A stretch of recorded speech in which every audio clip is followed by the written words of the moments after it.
I'm curious, like what was it like growing up in Italy, and how did you? I'm just curious how you even got into the precious metal space, actually. Sure. So as you said, I'm originally from a very small town in central Italy, 1 hour from Florence. But what many people don't know, in this little town called Arezzo, it's like the main district for jewelry manufacturing, precious metals for jewelry. So either everyone works in precious metals or knows someone that works there. How long has it been like that? Has that been for generations, or yes, is that something? It's been there recent? from the Etruscan era, so before the Romans. So it's really oh my gosh, a lot of like centuries BC. So it's really endemic in our town to be linked to precious metals. So it's really something that people grow up into, and that's basically what happened to me. And now, of course, today developed in be like a very big industrial area. I think one of the main, if not the main one in Europe. And so for me, it was very like natural because my dad, he had a jewelry company, trading company. So so was he selling retail, or he was trading jewelry with other businesses? I was trading with other businesses. So he would sell to wholesalers, basically. Okay. Would buy from factory and sell to wholesalers. And I've been growing up seeing him like packing or weighing and doing the quality control. And then from how little? When you're like 10 years old? Maybe even younger. Really? Yeah, because I would spend like school afternoons after school, like at his office, and watching him work, watching the people like they worked for him, like again, packing, shipping, weighing. And did you ever have the opportunity to make jewelry or do anything like that? Unfortunately, yes. Like in the summer when I didn't have school, of course, me and my sister, we would spend time helping at his facility with the packing mostly, and having small hands. Yeah. It was, we would spend time packing the material, and like each piece must be singularly packaged. Oh, so gosh. we would literally like put the pieces in the bags, or like once I think he messed up because he wanted to order like some bracelets with some like balls, but he probably ordered like separately the silver balls and the wire, so we had to manually put the balls like in the wires and to manually close them and make the bracelets. Hundreds of bracelets. We spent a whole summer putting bolts in wires and closing them to make bracelets. It reminds me of my oldest children because I've had to recruit them for similar things in precious metals. We get the coins in like, the wrong tubes or something, and they have to pull them all out and put them in the new tubes or repack or what have you. Is this something like endemic to precious metals, like having kids doing the job? I think it's endemic to dads. No, totally. Recruiting their children to help out around the property or help out around, the business. Yes. And so, that's how I grew up. And it felt like for me, like the world of jewelry is very different from the world of precious metals, bullion. It's still linked, but it's different. So I didn't know much about like the precious metals themselves, but I grew up knowing like the kind of clasps, kind of chains, and how you weigh, how you make the alloys. It's mostly like the environment I grew up into. So did you go to school for that? Was that the plan, was to sort of graduate into the jewelry business? Actually, no. Actually, I never really wanted to work in a jewelry business. I wanted to be a translator, like one of those simultaneous translators, like to translate. Like for like the UN or exactly, something like that? Correct. Okay. For the UN, exactly. That was like my aim. And this is why I started like uni, and I've been traveling during uni a lot. And I specialize in English and Russian. Oh, interesting. Yes. So did you study in Russia? Yes, and I went to SPBGU, which is like the St. Petersburg State University. What is the name of it? SPBGU, St. Petersburg State University. Okay. So it's like the main, with this Moscow State University are like the two main universities in Russia.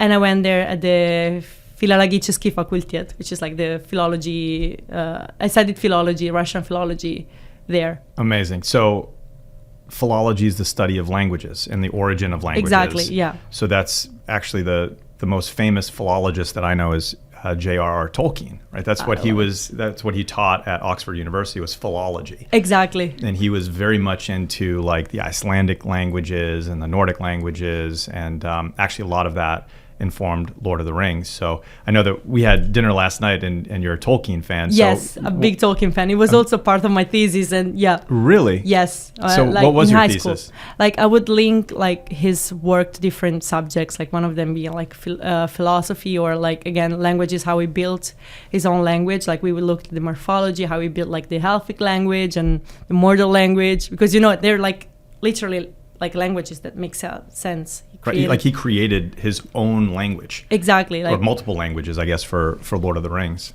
Yeah, and they have their own morphology. They make sense, really. He built the whole system. Did you read Lord of the Rings in English or in Italian? Both. Really? Yeah. So what was the difference in the experience reading in one language or the other? Of course, like also because some translations are old for Lord of the Rings, like most of the nuances get lost. Like the language, it's beautiful in English, and part of that gets lost in the Italian translations, I would assume. It's not like I read the updated ones. Like I was reading like the old ones, and yeah, part of it goes lost. But then for the rest, yeah, it's always better to read the originals, I believe. And I'm speaking way out of my comfort zone here, but if I recall correctly, I think that the Romance languages like Italian and Spanish and French, they don't have a vocabulary that's as big as the English language, because English borrows from all of the different languages, borrows from Latin and from the Germanic languages, and all of the other Romance languages. So it's a much broader vocabulary. So I'm always curious how in the translation of something or a book that is as dense in language as the Lord of the Rings, what that's like. So part of it goes like through compensation. So they would use like longer phrases, longer word, like to create the concept that maybe in English you can convey through one word. I see. But it get lost. Something gets always lost, unfortunately. Yeah. And in poetry even more than in like the novels and in fiction.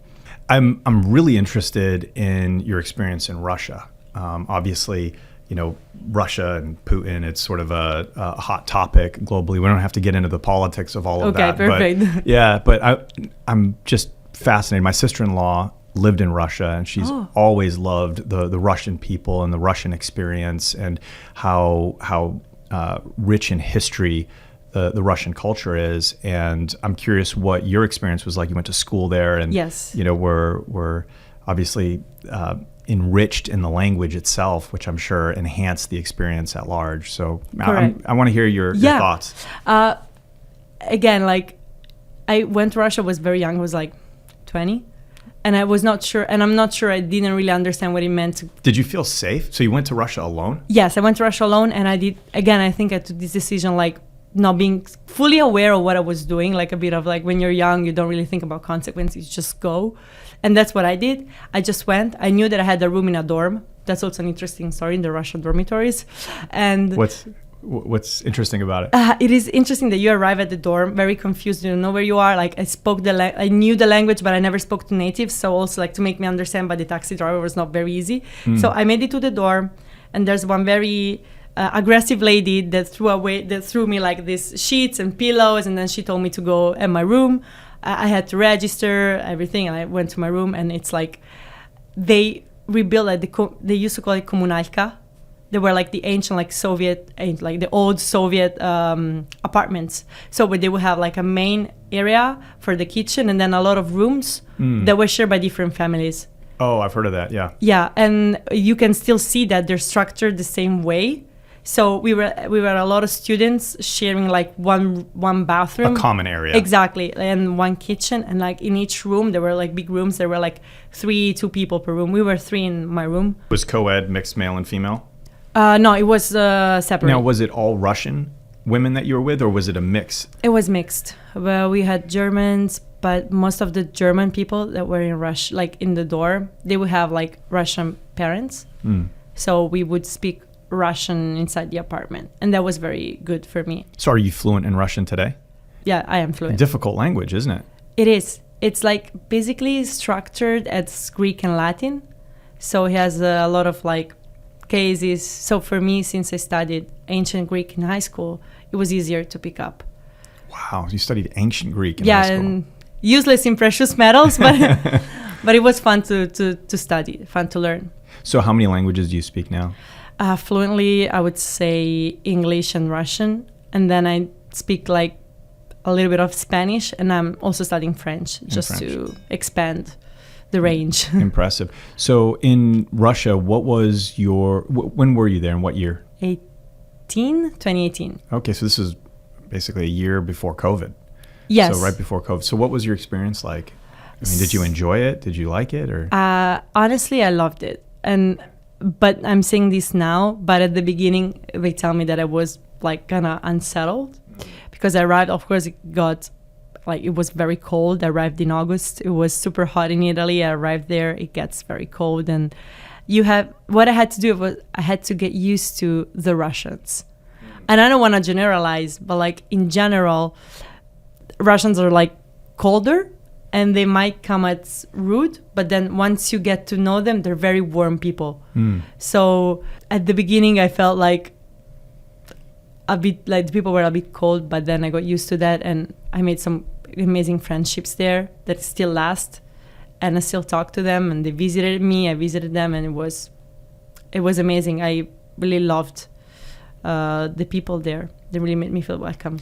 And so after you left Russia, you went back to Italy, back to university? Yes. So it was like an exchange program, basically? Yes, it was an exchange program. And after I took my exams there and I came back to Italy, I graduated in the first 3 years. And then I moved to my MBA, to my master's. And what did you get your master's in? Was this also in philology? It was in translation and interpreting. Okay. Just to keep, because I still didn't want to work in precious metals. I still thought that I would be an interpreter for a big organization or for the UN.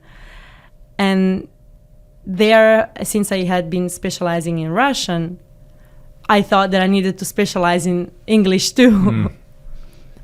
So yeah, this is when I decided to have another exchange period in a completely different part of the world. So where did you go from there?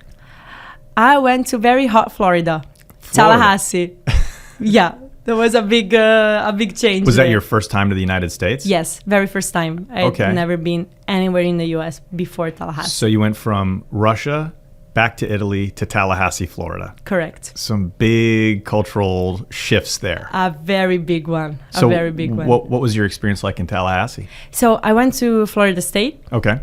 The first thing I remember was again, the humidity of Tallahassee, which I did not expect. And life was great on campus, and I was shocked by the difference between the life on campus and off campus. And as an European person, I'm used to walk places, and I remember seeing things on map being very close, think on Google Maps being very close, and thinking that I could walk there, but actually it was not walkable for the heat, for the no sidewalks, no everything. And actually, in much of Europe, for the places that you can't walk to, there's typically a train that's available and easy to just hop on and get from point A to point B. Or a bus. Right.